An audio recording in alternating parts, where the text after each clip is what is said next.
Class 10-এর ছাত্ররা, আশা করি জনন তোমাদের পড়া হয়ে গেছে এবং জননের পড়ানোর পর যে কোশ্চেনগুলো তোমাদের দিয়েছিলাম সেই কোশ্চেনের আনসারগুলো তোমাদের তৈরি হয়ে গেছে।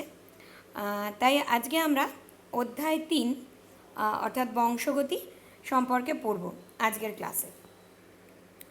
আমরা যখন জনন পড়িয়েছিলাম তখন দেখেছিলাম যে জীবজগৎ জননের মাধ্যমে, অপত্য সৃষ্টির মাধ্যমে তা পৃথিবীতে তাদের প্রজাতির অস্তিত্ব বজায় রাখে এবং একটা প্রজাতির জীব, একটা নির্দিষ্ট প্রজাতির জীব তার নিজস্ব বৈশিষ্ট্যযুক্ত অপত্যেরই জন্ম দেয়। যেমন আম গাছের থেকে আম গাছ তৈরি হয়, বেড়ালের থেকে বেড়াল তৈরি হয়, কুকুরের থেকে কুকুর তৈরি হয়, বাঘের থেকে বাঘ তৈরি হয়, কখনো বেড়ালের থেকে কুকুর ছানা তৈরি হয় না। অর্থাৎ কিনা প্রত্যেকটা জীবই তার নিজস্ব বৈশিষ্ট্য সম্পন্ন অপত্যের জন্ম দেয়। যেমন আবার দেখো, একই প্রজাতির মধ্যে এখানে আমরা কতগুলো ফ্যামিলির ছবি দেখছি। এখানে দেখো প্রত্যেক সন্তানদের কিন্তু আবার তাদের বাবা মায়ের বৈশিষ্ট্যগুলো তাদের মধ্যে থাকে। যেমন এখানে দেখো, মানে এখানে প্রত্যেকে দেখো চুলের কালার বা গায়ের রং বা চোখের রং, এগুলো কিন্তু সন্তানদের তাদের বাবা মায়ের থেকে তারা ইনহেরিট করে, তাদের মধ্যে সেই বৈশিষ্ট্যটা তাদের বাবা মায়ের মধ্যে থেকে আসে। তাহলে এই যে আগের প্রজন্ম থেকে বা আগের জনু থেকে পরের জনুতে বৈশিষ্ট্যের যে এই সঞ্চরণ, এই সঞ্চরণকেই বলা হচ্ছে বংশগতি। মানে এক জনু থেকে পরের জনুতে বৈশিষ্ট্যগুলো যে চলে আসছে, সেটাকেই আমরা, যে প্রক্রিয়ার মাধ্যমে আসছে সেটাকে আমরা বলছি বংশগতি। মানে তো এবং এই বংশগতি এটা যে হয়, মানে একটা জীব থেকে বা একটা বাবা মায়ের থেকে তার বৈশিষ্ট্যগুলো তার সন্তানের মধ্যে আসে, এটা কিন্তু মানুষ বহু বছর থেকেই এটা দেখে আসছে। কিন্তু এর পেছনে কি কারণ আছে, মানে কিভাবে, কেন এই বৈশিষ্ট্যগুলো জনিত্রী থেকে অপত্য জনুতে আসে বা কেন, কিভাবে আসে, তার পেছনে কি নিয়ম কাজ করে, এগুলো কিন্তু জানা ছিল না। সেটা যিনি প্রথম দেখালেন তার নাম গ্রেগর জোহান মেন্ডেল। তিনি 1822 সালে অস্ট্রিয়াতে জন্মেছিলেন একটি কৃষক পরিবারে এবং তারপরে তিনি ধর্মযাজক হয়ে যান এবং তারপরেও তিনি অঙ্ক এবং বিজ্ঞান, ভিয়েনা, ইউনিভার্সিটি অফ ভিয়েনাতে অঙ্ক এবং বিজ্ঞান, গণিত এবং বিজ্ঞান বিষয়ে পড়াশুনো করেন এবং তারপরে আবার চার্চে ফিরে আসেন এবং সেখানে স্কুলে বাচ্চাদের পড়ান এবং তার সঙ্গে সেই চার্চে তার একটা বাগান ছিল, সেই বাগানে তিনি মটর গাছ নিয়ে কিছু এক্সপেরিমেন্ট করেন এবং এই এক্সপেরিমেন্টের মাধ্যমে তিনি দেখান যে কিভাবে বৈশিষ্ট্যগুলো পিতামাতার থেকে সন্তানের মধ্যে আসে, সেইটা তিনি দেখান এবং সেই জন্যই তাকে ফাদার অফ জেনেটিক্স বলা হয়, অর্থাৎ বংশগতিবিদ্যার জনক বলা হয় গ্রেগর জোহান মেন্ডেলকে। জেনেটিক্স কি, বংশগতিবিদ্যা কি? বংশগতিবিদ্যা হচ্ছে বিজ্ঞানের যে শাখায় এই মানে কিভাবে কিভাবে এই বৈশিষ্ট্যগুলো পরবর্তী প্রজন্মে চলে আসে সেগুলো সম্পর্কে আলোচনা করা হয়, সেটাকে আমরা বলি বংশগতিবিদ্যা বা জেনেটিক্স। এবং সেই জন্য এইটা কিভাবে হয় সেটা যেহেতু গ্রেগর জোহান মেন্ডেল প্রথম বলেছিলেন, সেই জন্য তাকে ফাদার অফ জেনেটিক্স বলা হয়ে থাকে। বললাম আমরা যে পিতামাতার বৈশিষ্ট্য সন্তানের মধ্যে আসে, কিন্তু সন্তানদের কি হুবহু পিতামাতার মতন দেখতে হয়? হুবহু তো পিতামাতার মতন দেখতে হয় না, তাদের মধ্যেও পার্থক্য থাকে। এমনকি এখানে দেখো, আমরা দেখছি যে একই বাবা মায়ের দুই সন্তান, দুই ভাইদের ছবি দেখানো হয়েছে। এখানে দেখো, এই যে একই পিতামাতার যে দুই সন্তান, তাদের মধ্যেও কিন্তু পার্থক্য লক্ষ্য করা যায়। তাদের মধ্যে যেমন মিল থাকে, তেমনি তার মধ্যে কিন্তু পার্থক্যও থাকে। এই পার্থক্যটা কেন? তার কারণ হচ্ছে, এই যখন অপত্য তৈরি হয়, তোমরা জানো যে যৌন জননের ফলে অপত্য তৈরি হচ্ছে এবং যৌন জননের একক হলো গ্যামেট। তাহলে গ্যামেট ফর্মেশনের সময় আমরা পড়েছিলাম যে গ্যামেট ফর্মেশন হয় মিওসিস পদ্ধতিতে এবং মিওসিস পদ্ধতিতে ক্রসিং ওভার হয়। এটা আমরা জনন পড়ানোর সময়ও পড়েছি, কোষ বিভাজনের সময়ও তোমরা পড়েছো।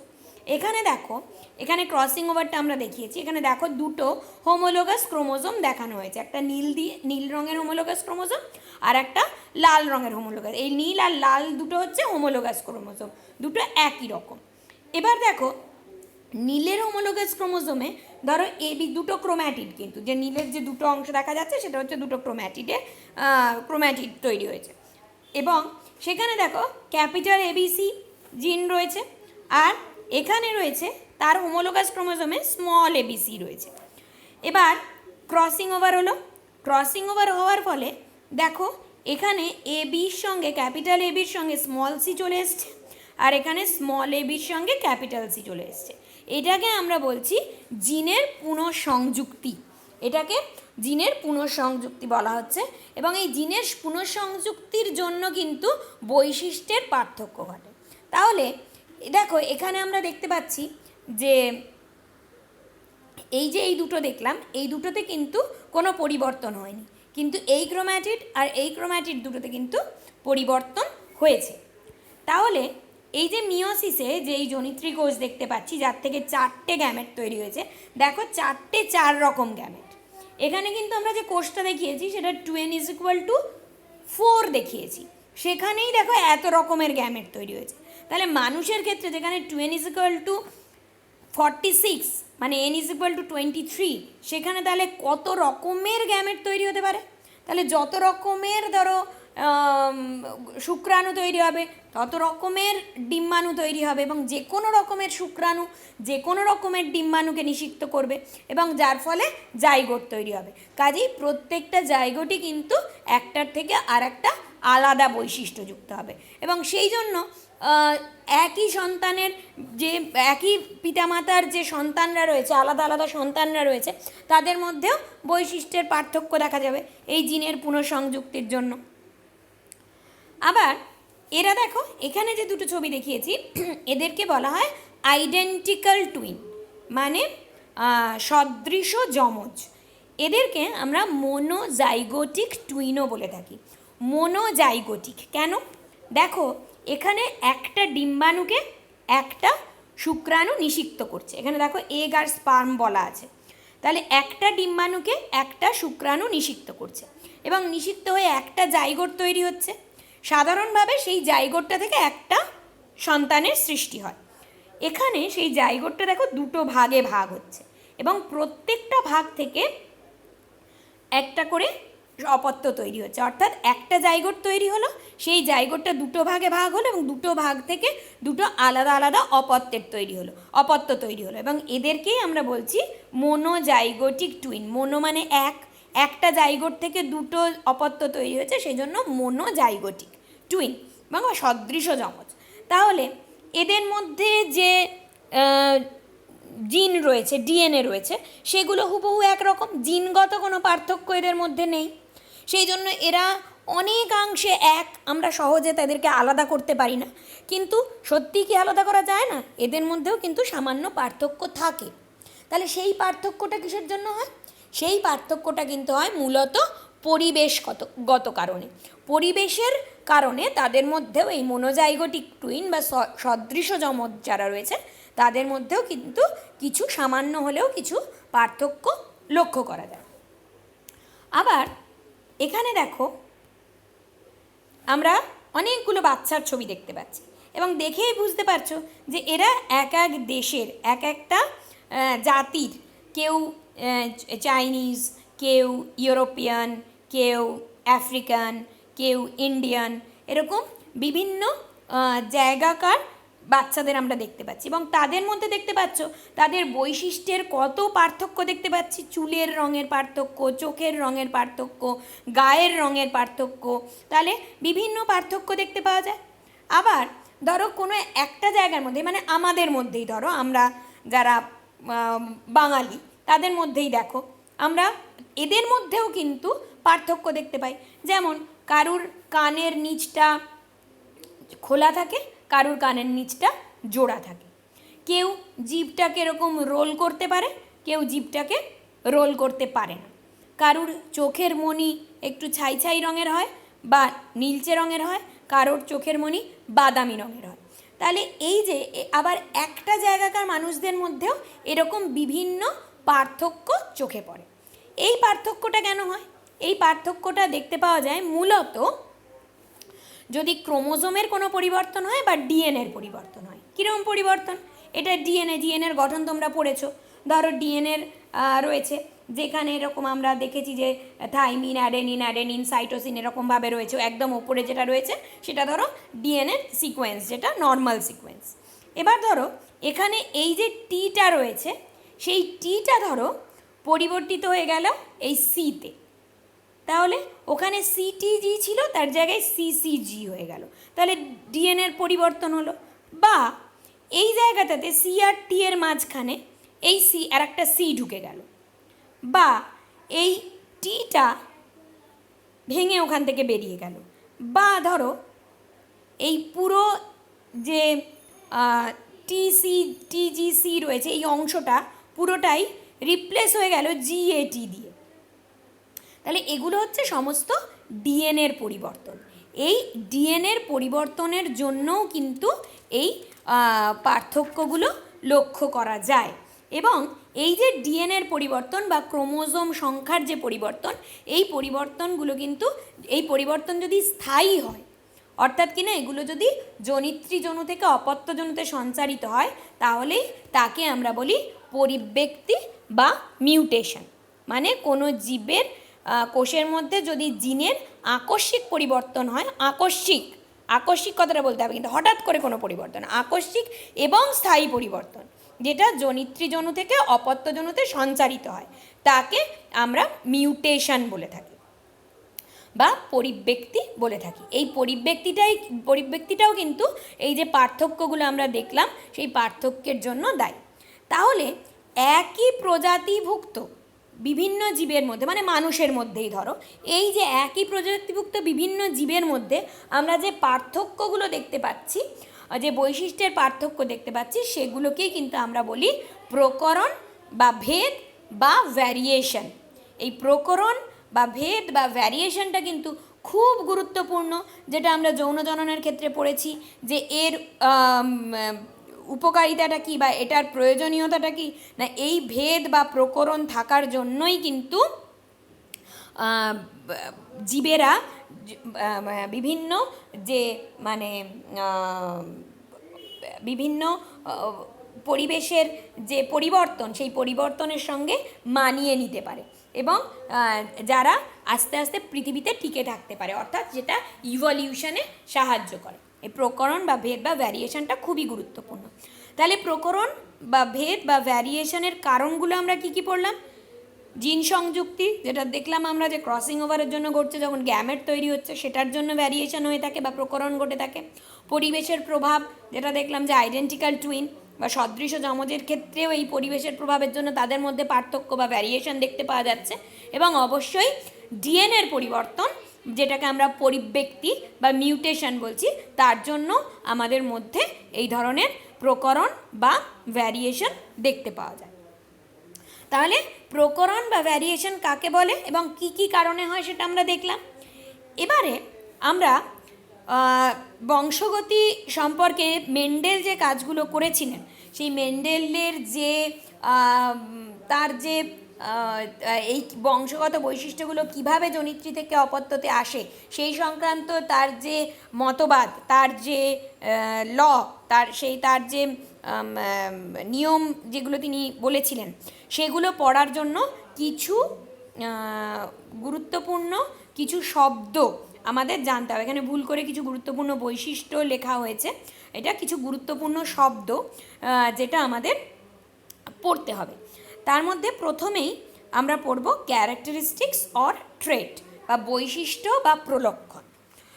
যে বৈশিষ্ট্য বা প্রলক্ষণ আমরা কাকে বলবো? মানে যে সমস্ত বাহ্যিক কিছু বিশেষত্ব জীবের, যেগুলো কিনা একটা জনু থেকে আরেকটা জনুতে সঞ্চারিত হয়, সেগুলোকেই আমরা বৈশিষ্ট্য বলবো। এবার যেমন ধরো ফুলের রং, এই ফুলের রংটাকে আমরা বলবো বৈশিষ্ট্য। এটা বেশিরভাগ ক্ষেত্রেই এটাকে ক্যারেক্টার বা ট্রেট বলে থাকি আমরা। এবং দেখো এই ফুলের রঙটা কিন্তু আবার বিভিন্ন রকম হতে পারে। ফুলের রঙটা বেগুনি, এখানে তোমরা দেখতে পাচ্ছ বেগুনি, আবার সাদা। তাহলে এই যে ক্যারেক্টার বা ট্রেট, এগুলো আবার বিভিন্ন রকমের হতে পারে, বিভিন্ন রকম হয়, সেগুলোকে আমরা ক্যারেক্টারিস্টিক্স বলছি। অনেক ক্ষেত্রে ট্রেট ক্যারেক্টার একই বলা হচ্ছে, এবং কখনো কখনো এই ফুলের রং বা কাণ্ডের দৈর্ঘ্য বা বীজের রং, এগুলোকে আমরা ক্যারেক্টার বা ট্রেট বলছি। এবং এগুলোর মধ্যে যেমন ফুলের রঙের মধ্যে বেগুনি, সাদা, কাণ্ডের দৈর্ঘ্য লম্বা বেঁটে, বীজের রং হতে পারে হলুদ বা সবুজ, এইগুলোকেও আমরা ক্যারেক্টারিস্টিক্স বলছি। অর্থাৎ যে বৈশিষ্ট্যগুলো আমরা দেখতে পাই এবং যেগুলো জীবের একটা জনু থেকে পরবর্তী জনুতে সঞ্চারিত হয়, সেগুলোকেই আমরা বলছি বৈশিষ্ট্য। এরপর আমরা যেটা পড়ব সেটা হচ্ছে এই বংশগতির একক। এই যে বৈশিষ্ট্যগুলো আমরা দেখলাম, এই বৈশিষ্ট্য যেমন ধরো ফুলের রং, সেই ফুলের রংটা যে এই ফুলের রংটার জন্য যে যে দায়ী ক্রোমোজোম আমরা জানি যে ডিএনএ দিয়ে তৈরি, সেই ডিএনএর যে অংশটা দায়ী সেটাকে আমরা জিন বলছি।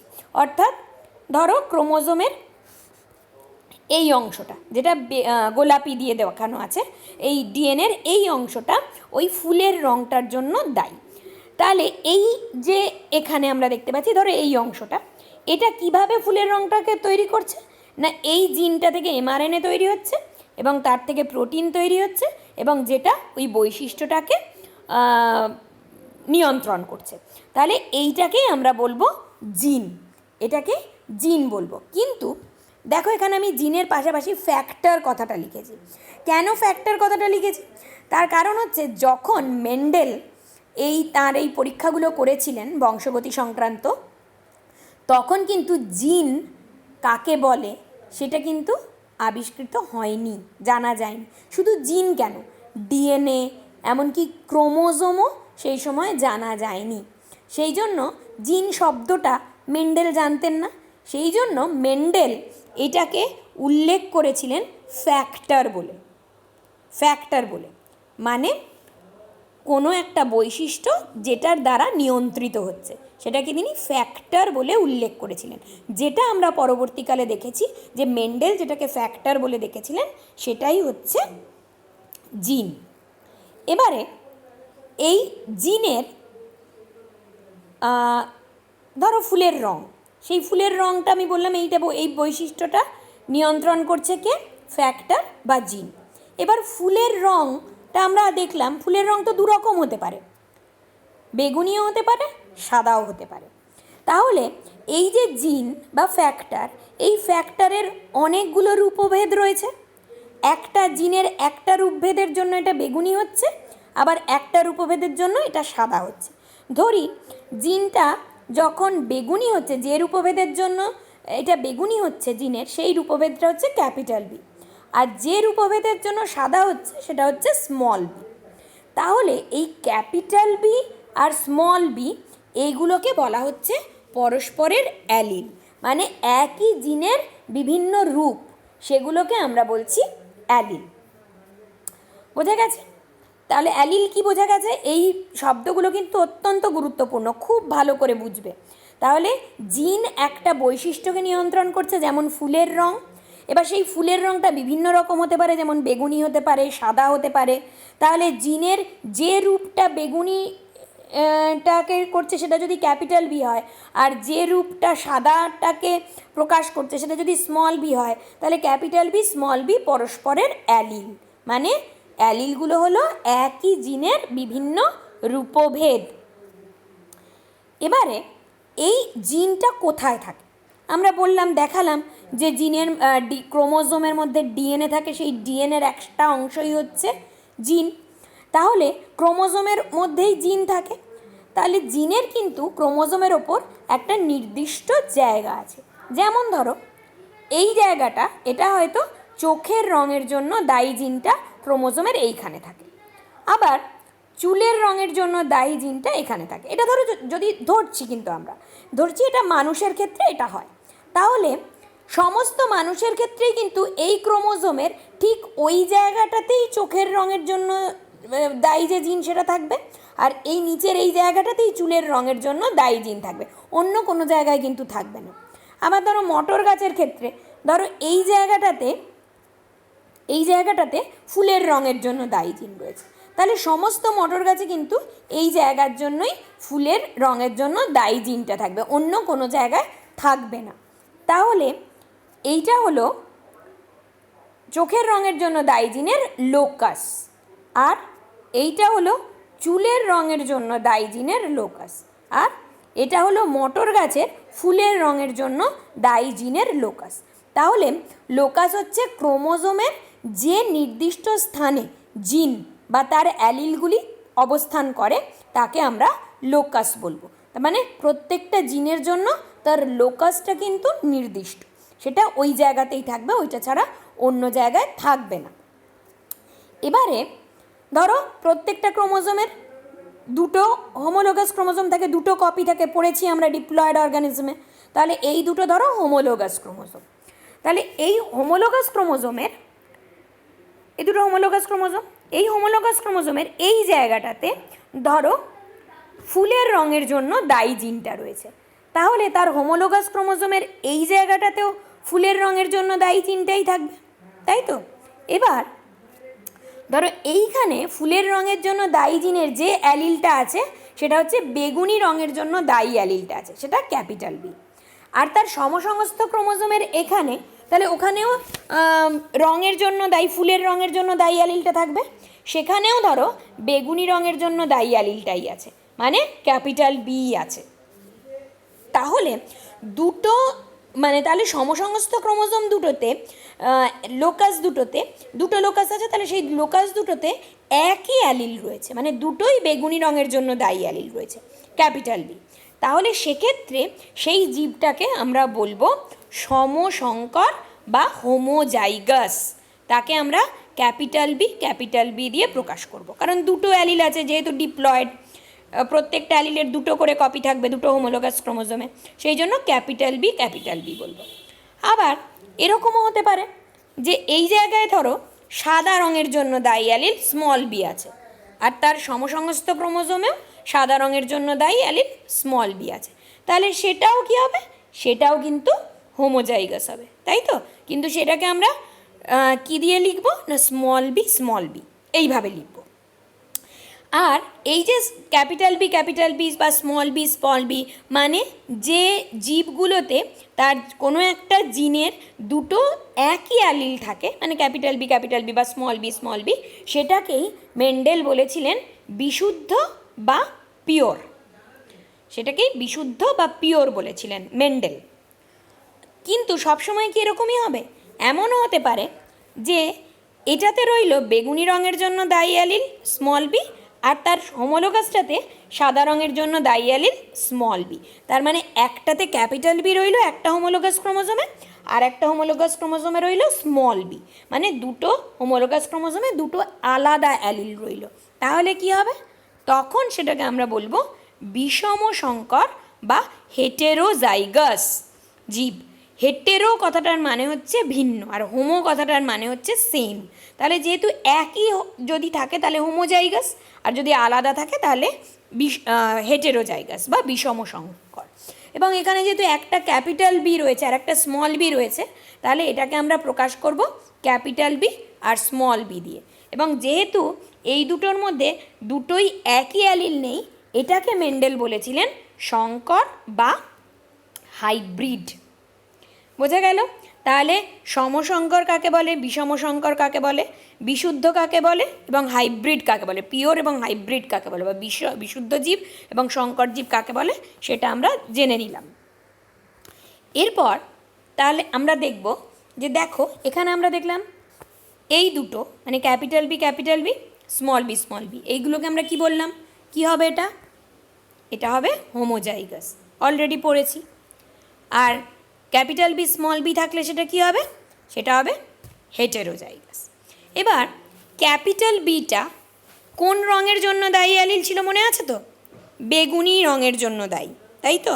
তাহলে দুটোই বেগুনি রঙের জন্য দায়ী অ্যালিল আছে, তাহলে অবশ্যই সেখানে ফুলের রং বেগুনি হবে, এটাতে বোঝার কোনো অসুবিধে নেই। স্মল বিটা কী রঙের জন্য দায়ী ছিল?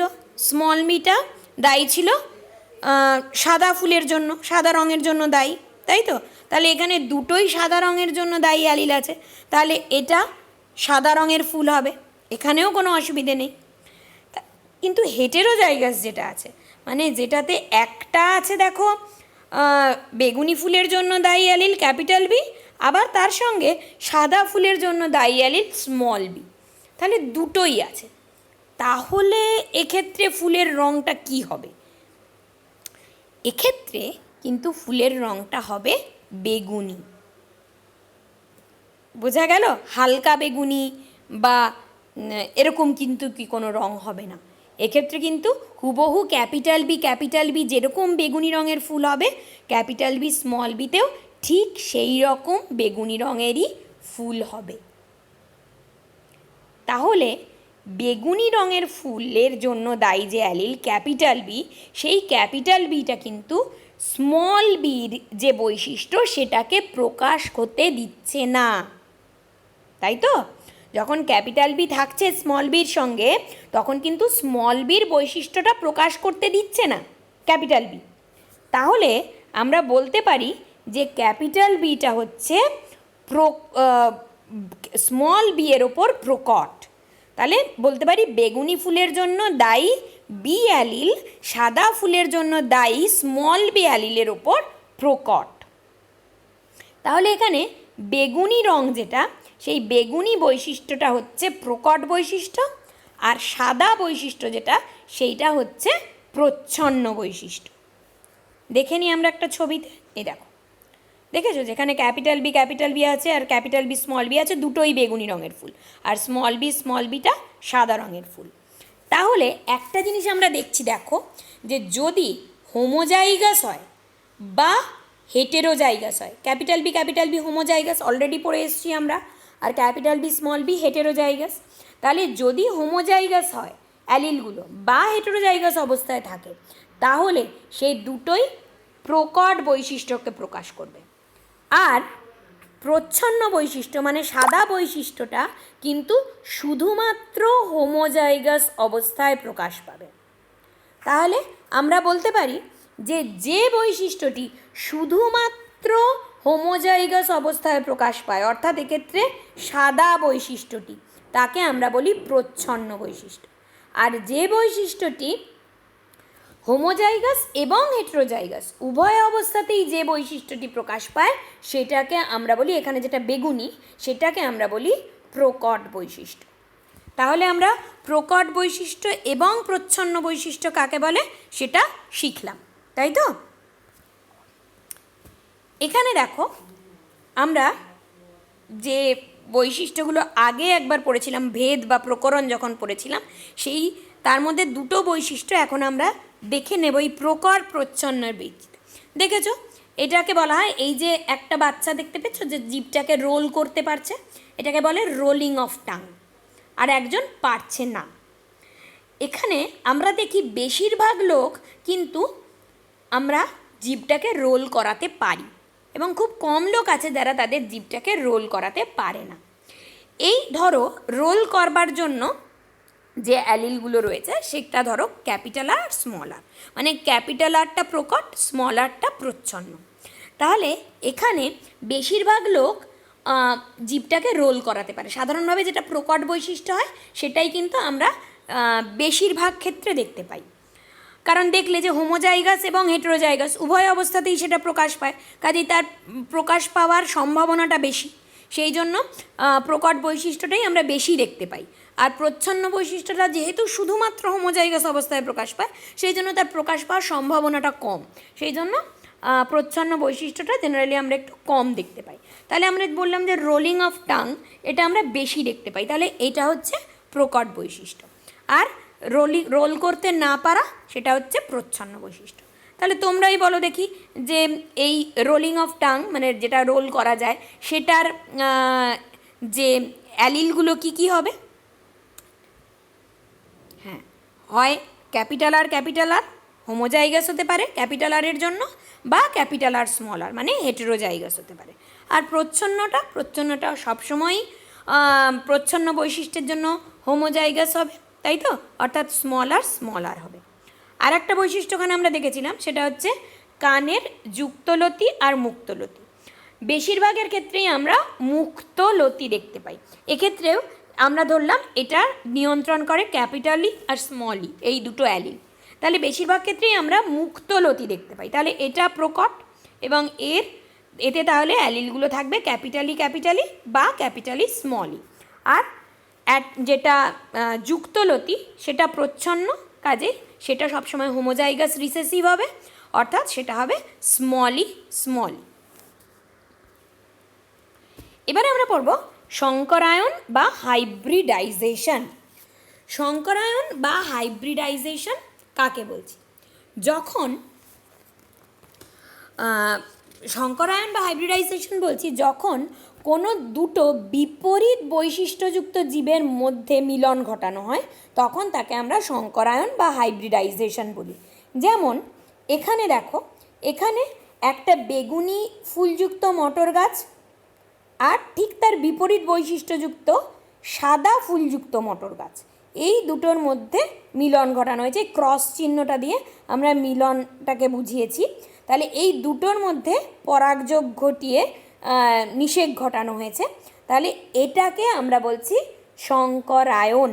মানে কোনো একটা নির্দিষ্ট চরিত্রের ভিত্তিতে, মানে চরিত্রটা হচ্ছে ফুলের রং, তাহলে এখানে এই চরিত্রতার ভিত্তিতে দুটো বৈশিষ্ট্য, একটা বেগুনি ফুল আর একটা সাদা ফুল, এই দুটো বিপরীত বৈশিষ্ট্যযুক্ত মটর গাছের মধ্যে বা জীবের মধ্যে যে মিলন ঘটানো হয়েছে তাকে আমরা বলছি হাইব্রিডাইজেশন।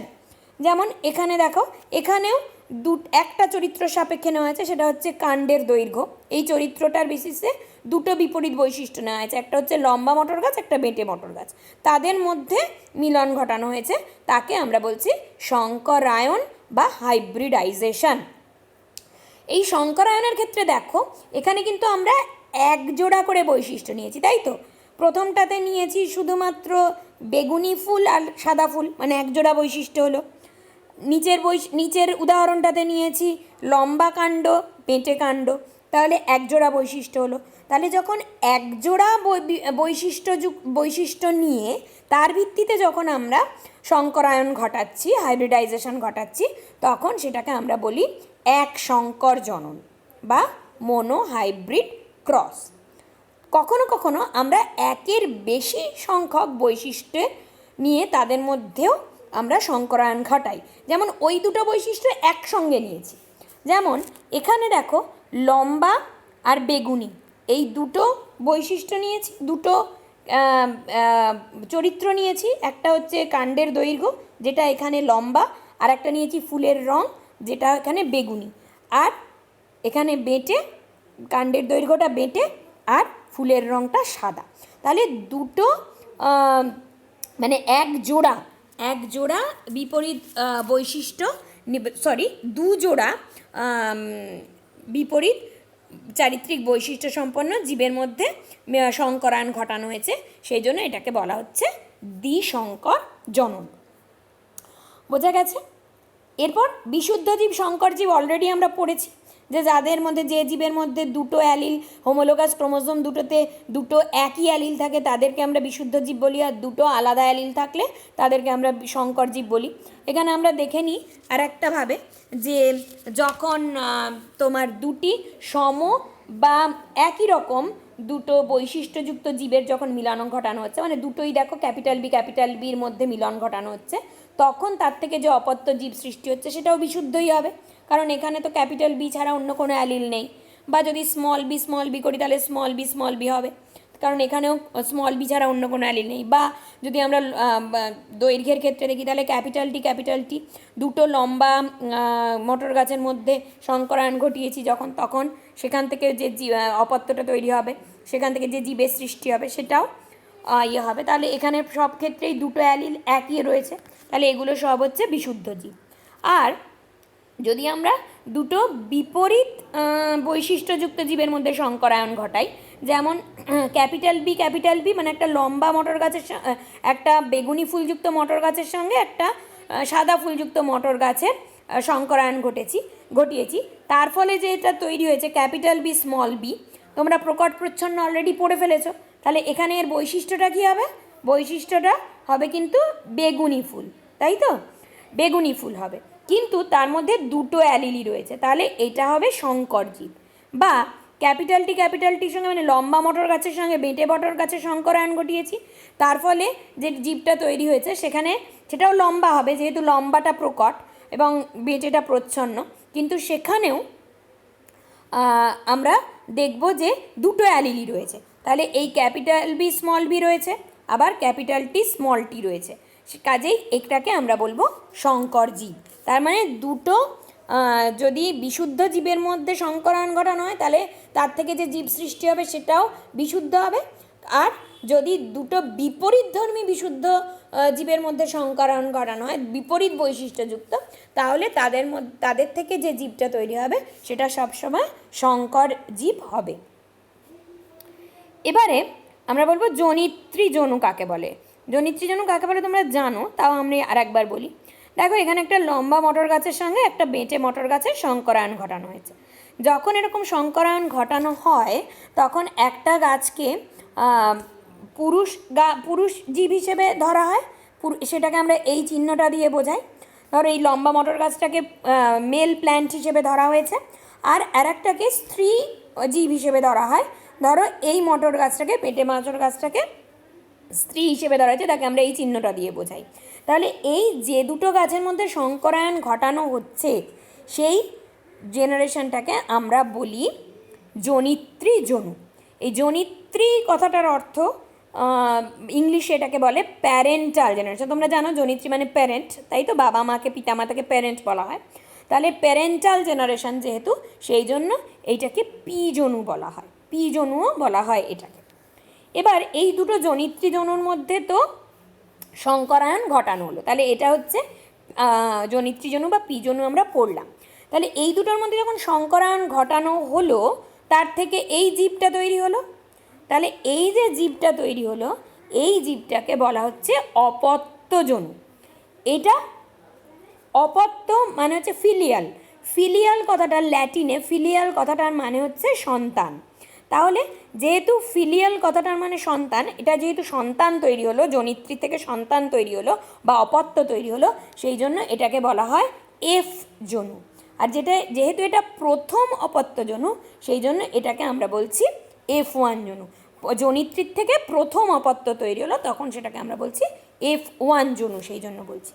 এবার এই যে জীব ধরো তৈরি হলো, যে মটর গাছটা তৈরি হলো লম্বা মটর গাছ, সেটাকে আমরা স্বপরাগযোগ ঘটাতে পারি। স্বপরাগযোগ কাকে বলে তোমরা অলরেডি পড়েছো, অর্থাৎ এই গাছটারই পুংগ্যামেটকে দিয়ে এই গাছটারই ডিম্বাণুকে নিষিক্ত করা হলো, সেটা করা যেতে পারে। বা যদি ধরো এটা মটর গাছ না হয় বা কোনো ইতর পরাগযোগ করে এমন কোনো গাছ হয় বা কোনো জীব হয়, তাহলে তো সেক্ষেত্রে আমরা স্বপরাগযোগ বা স্বনিষেক ঘটাতে পারবো না।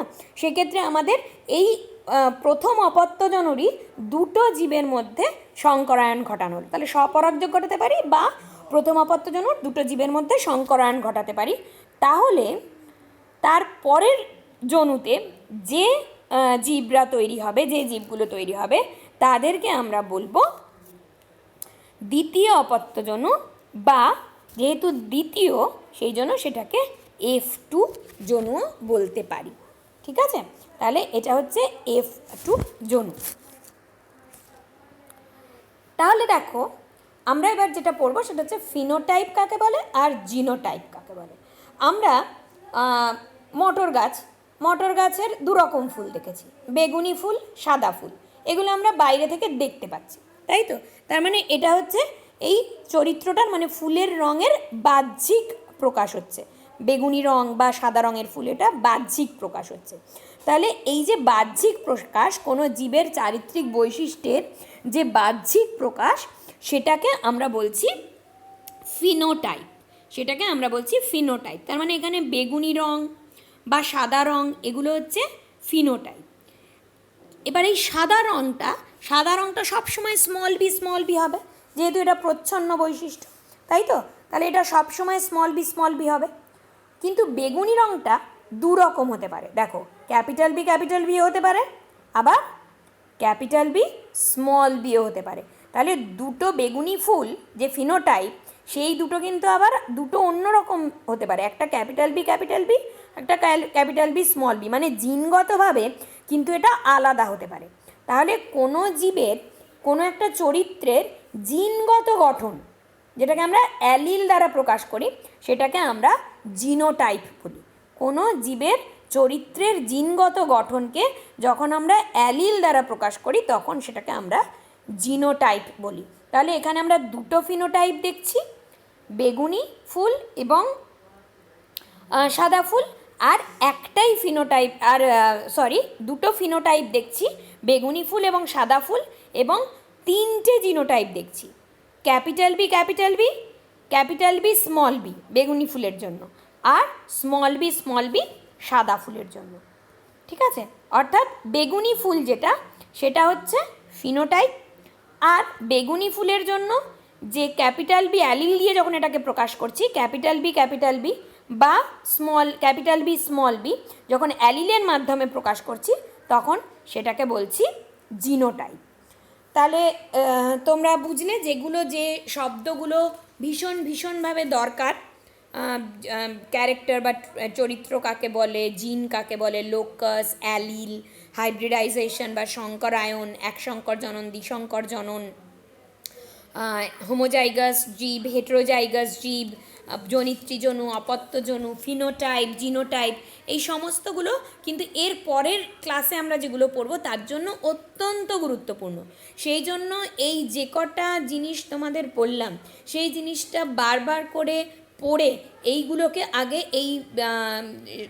এই শব্দগুলোকে আগে রপ্ত করে নাও, কোনটা কাকে বলে সেটা আগে ভালো করে তোমরা রপ্ত করে নাও।